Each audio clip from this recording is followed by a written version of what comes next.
Osiyo, it's how we say hello in Cherokee. I'm your host, Jennifer Lauren, at the church studio in Tulsa, Oklahoma. The church has been a major hub for Oklahoma musicians since it was first established in 1972, with many calling it the birthplace of the Tulsa sound. Cherokee singer-songwriter Austin Allsup is one of many artists who have made music here at the church. Following in the footsteps of legendary musicians, including his father, Tommy Allsup, Austin is a perfect example of how stories are passed from one hand to the next.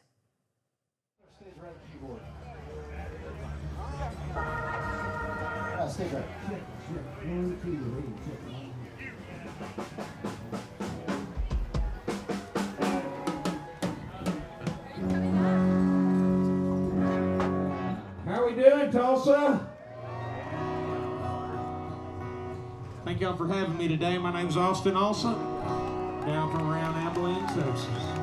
This one's called Better Side of Life. I hope you wake up on it every day.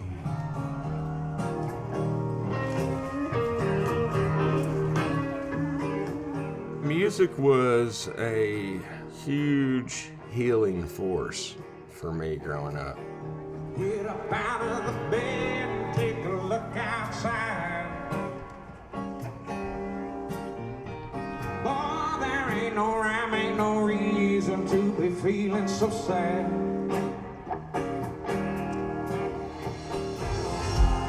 Life ain't always easy, like butter is to an eye. You gotta wake up on the better side of life. Come on now. I grew up in church. Singing was very spiritual, and I think that music gave me peace.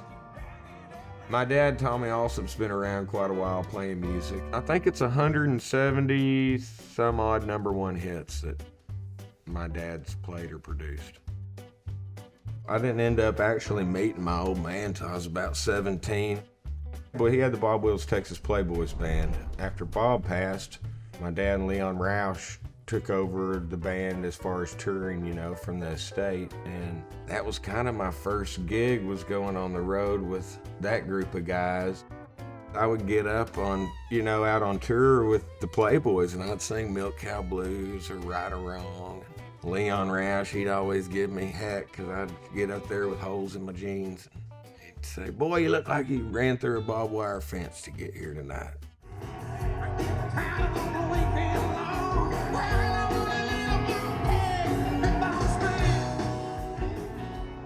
It's always been told to me by my dad that you never know who's going to be in the room that you're singing in one night or who's listening. And, I've been fortunate enough to be in some good places with a lot of good people listening and ears perked up. I was on The Voice back in 2016. I sang background one night for Stevie Wonder, Ariana Grande, Dolly Parton, and a lot of people on that show. Garth Brooks, he was my coach one week.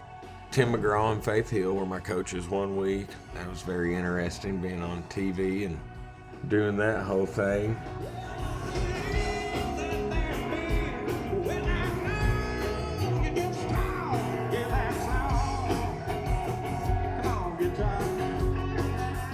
We are sitting here in Tulsa, Oklahoma at Carney Fest. The church studio puts on every year, celebrating the life of Leon Russell, all the great Tulsa sound that we've come to love over the years.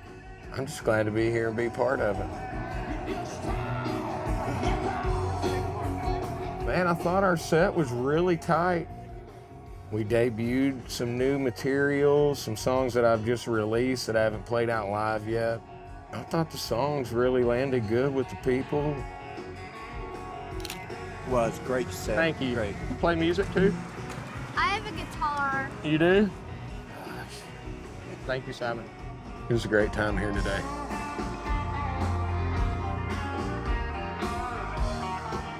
When I went on The Voice, it definitely opened us up, to a national market.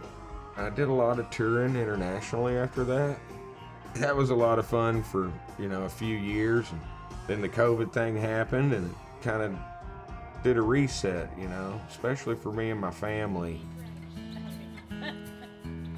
We are at my home today here in Clyde, Texas, just east of Abilene. So right before you get to where the West got wild is where Clyde is.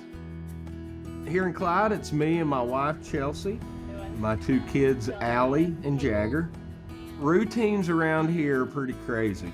Give me a bunt down first base. We've got a lot of baseball going on. I'm a Little League coach. I coach my son Jagger's team. Hey, I want to see your belly button looking at me, okay, all the way through. All right, there you go. My dad wasn't around when I was young. One of the best things about being a coach is helping guide these little guys into becoming young men. Things that I never had anybody to help me work on when I was that age. Swing those bats, stay positive, keep your heads up, and do not beat up another teammate for what they've done. Let's talk about what they're gonna do next, okay? Let's get an A's on me, A's on three. 1, 2, 3, A's! A lot of the kids had no idea that I'm a singer. I'm just Jagger's dad, you know? One day, you know, I could tell they were getting frustrated. They were getting real hard on themselves, you know? And I said, guys, I'm gonna just tell y'all a quick story about a competition that I was part of. And it's called The Voice. I didn't win that. I was a finalist. I lost to several people. After that point, I had to either come off of that show as I'm a loser, or I'm gonna come off of this show as, you know what, I learned a lot about myself, and it made me a lot better.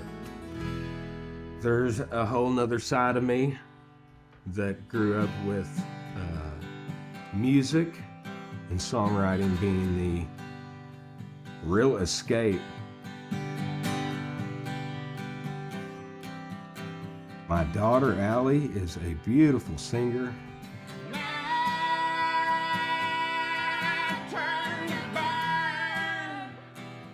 When she turns to me for any advice, it's the best.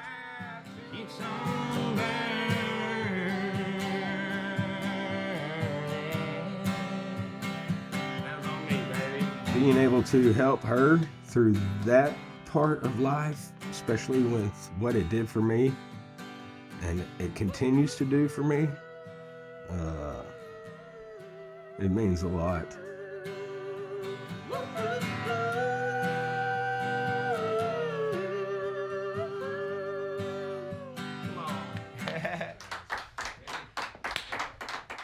Music resonates very deep within me, within my family.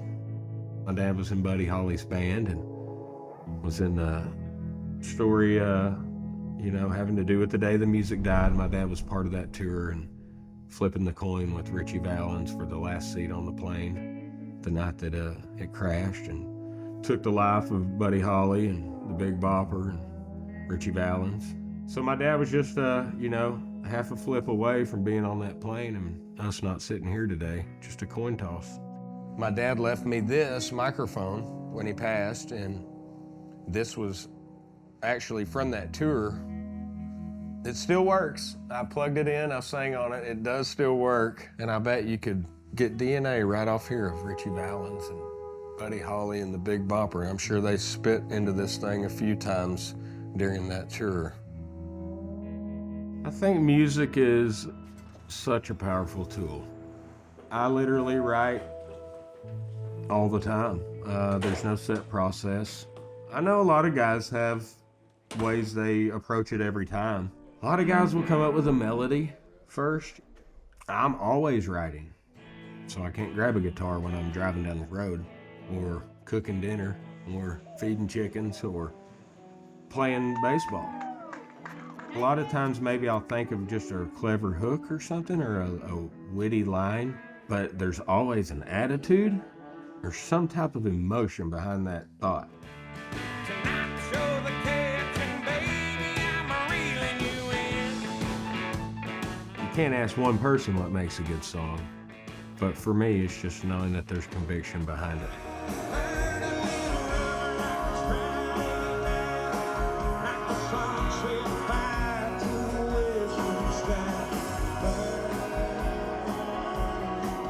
For anybody that is attempting to do something they love, And I think as long as you keep your best foot forward and you get up every day to do the best that you can, that's all we can do. It's not gonna be easy out there. My papa always said, it ain't no hill for a climber. So I think we're all climbers.